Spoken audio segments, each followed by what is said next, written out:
What's going on, everyone? Darkside Phil here, and I am excited. Today is January 31st, 2012, and this is the very first release day unboxing video for this year because there have actually been no significant retail releases so far this year. An entire dry month where it's been a lot of filler content, people catching up on stuff that they haven't had a chance to play because of the hardcore gaming season of last year. There were so many games coming out, a lot of people just kind of mulling around. A lot of downloadable titles, but nothing really significant when you think about it.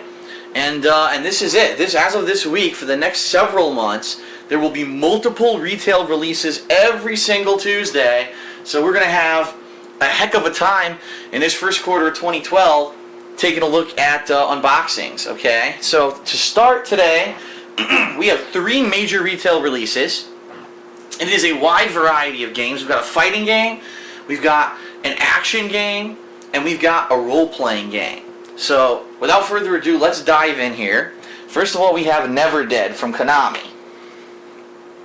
Okay? And NeverDead is a game where you play a guy who is dead, okay? And he is an agent for the government, and I guess it's his job to kill, like, demons.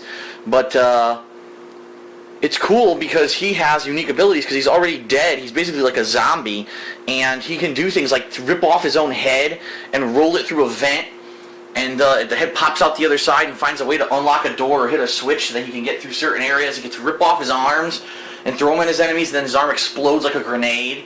So, pretty unique, the idea, the premise behind the game. Of course, we have to see how they execute upon it. So there it is. It does mention that the game does have some co-op modes online, but I'm not sure what they are, if they're the campaign or if they're cooperative unique things outside of the regular single-player campaign. And it also does say it has online multiplayer. Alright, so we open it up. There you go. There's your NeverDead game disc, your instruction booklet. Extremely short and sweet, as you'll see. Explains your controls, how to play the game, explains that there's online modes, and that's it. And then it's the same thing in 3 other languages. So, short and sweet, NeverDead. It'll be interesting to dive into a new IP, the first new IP retail release of 2012. So I'm interested to check that one out. Up next, we've got SoulCalibur V. And I opted to get the collector's edition, which is $20 extra, $79.99 instead of the standard $59.99 for the retail games. And so, taking a look at the packaging, very reminiscent of the packaging of Fable 3 back in late 2010. It's the same exact style book. It says SoulCalibur V on it. And you look on the back, it says 2 swords, 2 generations, 1 destiny. It's got Ezio Auditore in the game. He's on the back here.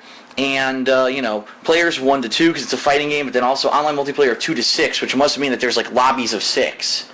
So, let's check this out. So here it is. It looks like a book, it's not real leather, by the way. It's a faux book. It's not a real book, It's cardboard. But SoulCalibur V on the front. And when you open this guy, on the left you've got the making of DVD, okay? On the right you've got this book, The Art of SoulCalibur V. So let's get that out first. Okay. Push these back a little bit. The Art of SoulCalibur V. On the back it says Project Soul. And you've got a book, full color art, of all the production art, cover artwork, Ezio, all promotional artwork. Looks like Voldo and Maxi are back. Here's the actual SoulCalibur and the Soul Edge. And then design artwork of all the characters of the game, with like pencil drawings on the right, all the way up to Ezio. It says The Soul Still Burns on the last page. And then you've got your Collector's Edition soundtrack CD, which features tracks. I know you probably can't see because the text is so small. Features 1, 2, 3, 4, 5, 6 tracks from SoulCalibur V, 2 tracks from Soul Edge, which was the first game in this fighting game series. If you don't know that, yeah, Soul Edge, and then they came out with SoulCalibur. So technically, this is the 6th game in this series, not the 5th. Some Soul Edge, SoulCalibur, SoulCalibur 2, SoulCalibur 3, SoulCalibur 4, and SoulCalibur Broken Destiny, which I don't even know what the fuck that is. But, yeah, so tracks featured throughout the entire series of the Soul Edge / SoulCalibur series on this soundtrack CD. That's pretty neat. And for those that don't know, SoulCalibur is actually known for having really good music. different styles of music too, and a lot of orchestral stuff, but there's been some good stuff over the years. So this, I'm not going to show you obviously, but this is my voucher for DLC, okay? And you get collector's edition DLC for 2 exclusive outfits, because this game actually features a create your own character mode. And obviously you can't use your own characters in a tournament setting, but you know, in the game, and I believe online in certain modes you create your own character to play, and this gives you exclusive outfits for that character, okay? And then you've got the game itself, SoulCalibur V. Same back, you know, as the packaging for the collector's edition. Open it up, you've got your game disc. You've got your instruction booklet, which is all in black and white, but extensively explains the different game modes. Not really, it's only like 10 pages, not even. So that is SoulCalibur V. Now what I want to let everyone know, as you know, I usually get my games through my local GameStop, which means that I reserve them ahead of time. And when you reserve things at GameStop, you get codes for special stuff. So I just want to let everyone know, for NeverDead, because I pre-ordered, I got a code for a Desperate ability and another ability called the Cowardly Words ability. I have no clue what those are, okay? But I guess we're going to find out when we actually jump into NeverDead. I didn't get anything for SoulCalibur V, which I was actually surprised at. I figured usually, especially GameStop, for fighting games, they have exclusive stuff. They didn't have anything for SoulCalibur V, which kind of surprised me a little bit. There was no code for pre-ordering at GameStop for that. But now as we go to the third and final game of today, Final Fantasy XIII-2, I would like to tell you there are special codes you get for pre-ordering at GameStop. You get the Sarah's alternate costumes. That's one of the main characters of the game. You get an alternate costume for her. And then also you get a Genji bow. I guess it's a special item that you get for pre-ordering the game. So, what we've got here, we've got the collector's edition also of Final Fantasy XIII Part 2. And this game, just to let you know, is also $79.99. It's $20 extra on top of the $59.99 for you know, the regular retail price. Now, I bought this one on PlayStation 3, as you'll notice, and I did this for a couple reasons, okay? The first reason is because I played the original Final Fantasy XIII on PlayStation 3, and supposedly, I'm not sure exactly what, but I read a review of Final Fantasy XIII-2 in, I believe it was Game Informer, and they stated that if you have save files from the original, not save files, but maybe like, I don't know if it's trophy data or save files from the original Final Fantasy XIII, but it will actually unlock some stuff in the sequel if you have it obviously on the same console. First of all, I don't even remember if I have the save files still. That was quite a long time ago when I played Final Fantasy XIII, and since I only have a 20 gigabyte PlayStation 3, there's a large chance that I deleted those files at some point. But if they're still on there, I may get some unlocks in this game. Also, obviously, being that it is a large role-playing game, I wanted only one disc. I think it's a huge hassle to have to swap between discs during a gaming experience, and since this is you know, a Blu-ray disc on PlayStation 3, it allows you to have everything fit on one gaming disc, which is a huge advantage in my opinion. The last reason is because this game, unlike a lot of other games that claim that they do 1080p, especially on Xbox 360, almost every game says it's 1080p, when the truth is they're not really that resolution. They're really native 720p, and then they get upscaled. And all that means is it doesn't really render in 1080p resolution. It doesn't look as good. Well, Final Fantasy XIII-2, just like its original game, Final Fantasy XIII, is one of those rare games where it really does render in full 1080p. And I said, I don't know what it is. I guess I just, in my mind, I have this like this preconceived notion that because I watch Blu-ray movies on my PlayStation 3 and they look really, really good, you know, the 1080p resolution, that for whatever reason this game would benefit from that as well. I don't know. I mean, that could be completely wrong and completely uneducated statement, but I don't know. I think 1080p, I associate it with my PS3. And, you know, a lot of people say that I'm an Xbox fanboy, but I hate to say it, but when I do think about the best resolution, I think about I want to play it on my PS3. So I got this for PS3. And so let's dive in to the collector's edition, okay? On the back, you've got Change the Future. Catastrophic events have set into motion, with the timeline corrupted and the future clouded in uncertainty. Yeah, okay, whatever. Enough. Alright, so there you go. And this is kind of like a soft I don't know how to explain it. A lot of these games are doing this now. It's like a soft, almost like there's some kind of a coating on the packaging. So you go inside. It looks like lightning on one side. I don't know if you can see that. It's probably really hard to see because of the way they colored it. But lightning on one side. I believe this is the villain on the other. I don't know his name yet because I haven't played the game. Open that guy up. On the left-hand side, you've got some neat artwork of Lightning and Sarah, who are sisters. Okay. You open that up. Here's your one game disc. And this game, another feature of this game, it features DTS surround sound. If you don't know what that is a very high-quality audio file sampling, meaning it actually will have a little bit better quality than standard Dolby Digital, which is what most games have. So I like that feature, definitely. This is my registration thing to register the game with Square Enix. This is your instruction booklet, and one thing I would like to show you, which is pretty neat, if I can get this to stay without falling. Look at this. Full color, beautiful artwork, fully explaining how to play the game. Look at this. Mog's in the game. That's right, the Moogle Mog. Makes his return to the Final Fantasy series after a hiatus. So lots of stuff in here. Full color, beautiful strategy guide. I definitely like that about Square Enix games. And then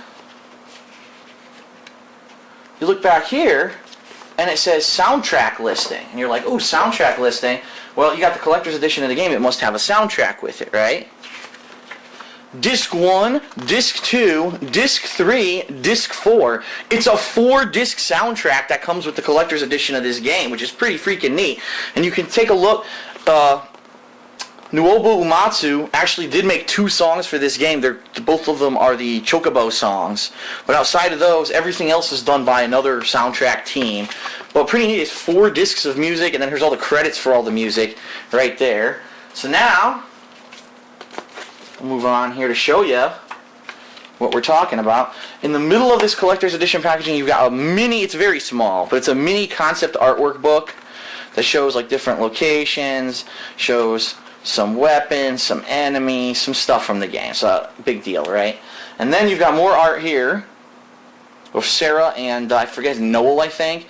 And there's Lightning fighting the main villain of the series of the game. And then your 4-disc soundtrack in the back of the collector's edition. So if you're a fan of Final Fantasy and Final Fantasy music, it was a huge, huge asset to buy the collector's edition because I actually found out, I looked it up because I want to see what is this worth. This 4-disc soundtrack retails for $35.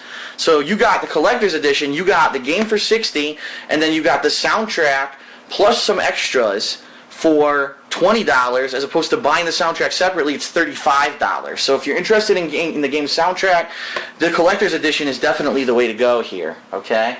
And then last but not least, what I got was the strategy guide for Final Fantasy XIII-2. Not to say that it's necessarily that you need it. I'll be honest, when I played Final Fantasy XIII, the original, I didn't really need a strategy guide until for anyone who's played it, you'll know what I'm talking about. Once you get a significant number of hours into the game stops being linear and breaks off and becomes very open world, and then you can do optional things. And that was when I was kind of like, damn, I don't know what to do. I'm confused. Where am I supposed to be going? And I wasn't playing Final Fantasy XIII like I play games now, meaning I wasn't playing it immediately when it was new and kept going with it till I beat it. I started playing it when it was new, but then I started playing other games, and then like over the course of a month or so, I was playing the game more and more. And so by the time that I had gotten to this open world part of the game, there was already like facts online, there were videos on YouTube, people were playing the game, and so it wasn't that hard to figure out what to do just by jumping online. In this case, I don't know how much I'm going to play this game this week, I don't know how far I'm going to get or if I'm going to get stuck. I've also heard that they've completely changed the structure of the game, meaning that it's not very linear anymore. You can actually choose different places you can go and do optional stuff right off from the get-go, and so it might be a little confusing if you don't know what you're doing. So I opted for the strategy guide. And there were 2 versions of the strategy guide. This is the standard version, and there was a collector's edition version. The standard version goes for $24.99. The collector's edition goes for $34.99. The only difference, though, this is pretty funny, because I wanted to see what is the difference between these 2 versions. It's a $10 difference. You would think there's something significant. I swear to you, the only difference between the 2 versions, it's hardcover instead of this soft cover, and it actually says on the front, I shit you not, highest quality paper. So let me get this straight. I'm going to pay $10 for a hardcover and high quality paper? Are you fucking stupid? Like, there was nothing, no additional information. It wasn't like there were extra DLC codes inside so that you could get extra weapons and unlocks or maybe a DLC mission. It was just, like, stupid. Like, if you want to, it's a book rather than a standard strategy guide. It kind of looked like a book. Well, big fucking deal. I'm not paying $10 for that. So, I opted for the regular edition strategy guide. One thing to note, which I thought was really odd, this strategy guide is made by Piggyback Games, okay, or piggyback.com. Never heard of them. Now, usually when I buy a strategy guide for a game, there's like this monopoly by two companies. It's either Brady Games or Prima Games. Somehow this company, Piggyback, got the rights to release this strategy guide in the United States, and I'm not sure how they did it, but more power to them, you know. The more competition there is out there, the better quality strategy guides will be. And let me tell you, just looking at this guide, okay, it's very thick, high quality. The paper, I don't know how they could be higher quality paper than this, because this is thick ass paper that's inside. It's none of those flimsy pages. Okay, it's laminated, and look at this. Everything's full color, beautiful. It's got everything. It's got the walkthrough of the regular game. It's got the optional missions, the post-game content, the bestiary, all the achievement lists, everything you could think of, even an index in the back.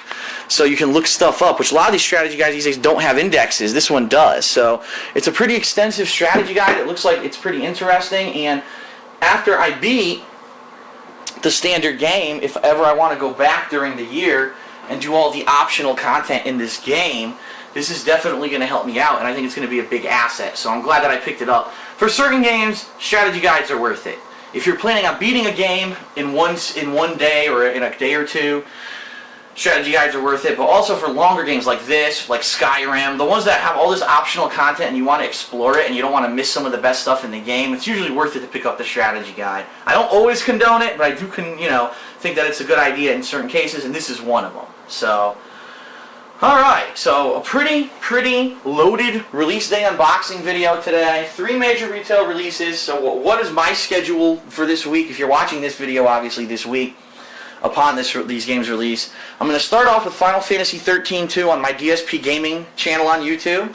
And I want to clear that up for everyone, because when I played Final Fantasy XIII, the original one, I actually created a brand new channel on YouTube just for that playthrough, because back then I was not partnered with Machinima, and there were rumors that Square Enix, or maybe it was a troll, whoever it was, someone was trying to flag those videos of the playthroughs of Final Fantasy XIII and get them taken off of YouTube.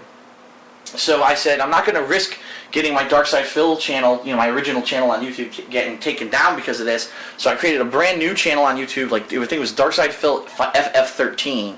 And that's where I put up my original playthrough of the first game. And let me tell you, hey, it might be worth your while if you want to catch up to see what happened in the first game before you watch my playthrough of the second game. You can always go over there to check that out. But I will not be doing that this time. I will be putting this playthrough up on my DSPGaming channel, because it is partnered through Machinima. Machinima works with these gaming companies, so if there is some kind of a misunderstanding, that they get copyright issues cleared up. So I have no worry that I'm going to get any kind of copyright strike against me for putting up my playthrough of Final Fantasy XIII. So that will be going up starting today. Today's January 31st on DSPGaming, okay? Then at the same time, on my other channel on YouTube, my other Machinima partner channel, DSP Street Fighter, which is my fighting game channel, I'll be putting up SoulCalibur V footage.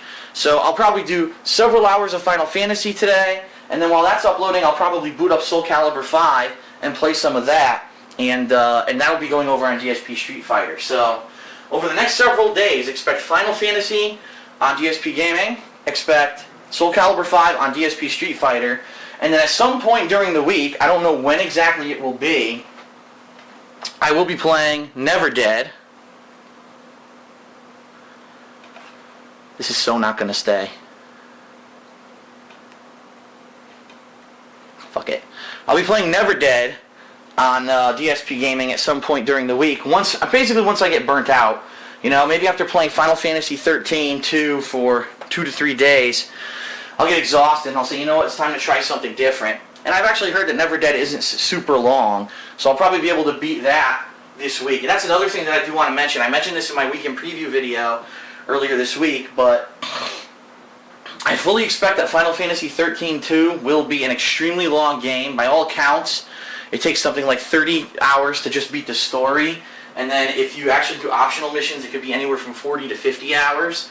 So being that it's going to be a long playthrough, I will probably play some of it this week but not be able to beat it, and then over the course of the next several weeks to month, maybe once a week, maybe twice a week, I'll take a couple hours to play it and put some more time into it until I beat it. That's the kind of game it is. It's not a game that you want to just kind of sit there and destroy yourself playing. You know what I mean? Like, especially with the kind of combat, the turn-based combat, it can be a bit grinding and draining to do that for a long period of time. And don't get me wrong, I could. If I just played just Final Fantasy XIII-2 this week, I could probably beat it. But I want to try these other games. There's no reason that these games should be put on hold because one long-ass game came out. And one thing I want to warn people already, because I know people are going to start commenting about this, one of my major problems with Final Fantasy XIII, I actually said the gameplay's pretty good.